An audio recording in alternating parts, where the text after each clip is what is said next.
Full of wonderful people, and we are under siege. Make no mistake about it. Okay? This scourge, it doesn't care whether you're rich, it doesn't care whether you're poor, it does not care whether you're educated, it does not care whether you're uneducated, it doesn't care whether you're young, it doesn't care whether you're old. This poison is being thrusted upon us, at every corner of our community. And our police officers and our medical people are the first responders. The county attorney's office I would call the second tier of this. We often use the metaphors, battle or fight. One of the things that we do at the county attorney's office is have a service called Casey's Law. And I just want to make a little commercial for that in case anybody's not aware of Casey's Law. It is a vehicle whereby you can come to the county attorney's office and petition to have someone placed in treatment who is unable or unwilling to seek treatment on their own. Now, there's a couple of holes in this law. It's not perfect like many laws. For example, I'm sure many of you understand the treatment aspect of it is difficult. Treatment, that's one of the purposes that we're here, is to talk about, treatment. The other hole in Casey's Law is, of course, the funding, okay? Right now, the way Casey's Law is written, it requires whoever is petitioning the court to require this person to go into treatment, they must take responsibility for the funding. So I tell you that because I'm not suggesting to you that Casey's Law is the end-all be-all, but it is a good law, it is a good start. I don't know if Ms. Wethington is out there tonight. Unless there's Charlotte.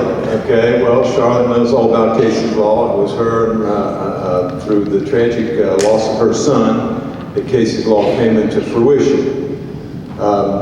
Like I said, it's not perfect. There's still things that we need to work out, and there's still, funds that need to be raised in order to fully implement it so that it's available to everybody. But it is a very important service that our office offers to people suffering from this terrible addiction. Now I look forward to answering a lot of the questions here tonight. Let me just say this, there's an old saying, there's no atheists in the foxhole, okay?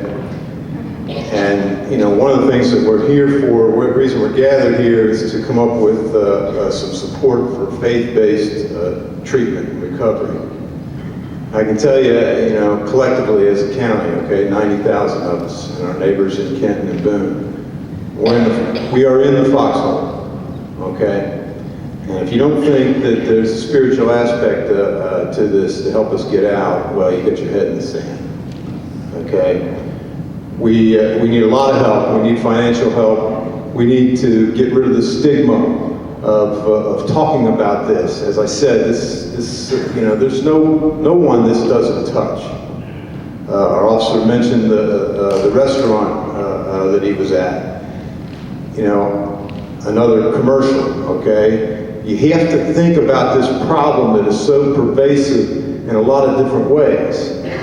One of the things that came out of the new law that Senator Schroeder was helpful in implementing was a needle exchange, okay? Now, I'm a prosecutor, okay? That's counterintuitive for me, okay? Why would we give addicts needles? Well, we have to think differently, okay? As the officer said, the hostess in the restaurant was high, maybe on heroin, quite possibly on heroin, okay? That's repeating itself throughout our entire community, throughout all of our restaurants. And I'm sure that you all like to go out and enjoy these restaurants just like I do, my wife and my family. And these health issues that are the handmaids of heroin, hepatitis C and AIDS, are all perpetuated by, these dirty needles. So, when you first hear about the needle exchange, like, oh my goodness, what are we doing? Well, who thinks that's a good idea? Well, maybe it's not a good idea, but it's the best idea that we can come up with to try to curb some of these problems that this terrible epidemic is thrusting upon us. So I just urge you to keep an open mind about that. And I'm no atheist in this foxhole, and I hope we can draft a lot of other people that are not atheists in our foxhole. So thank you.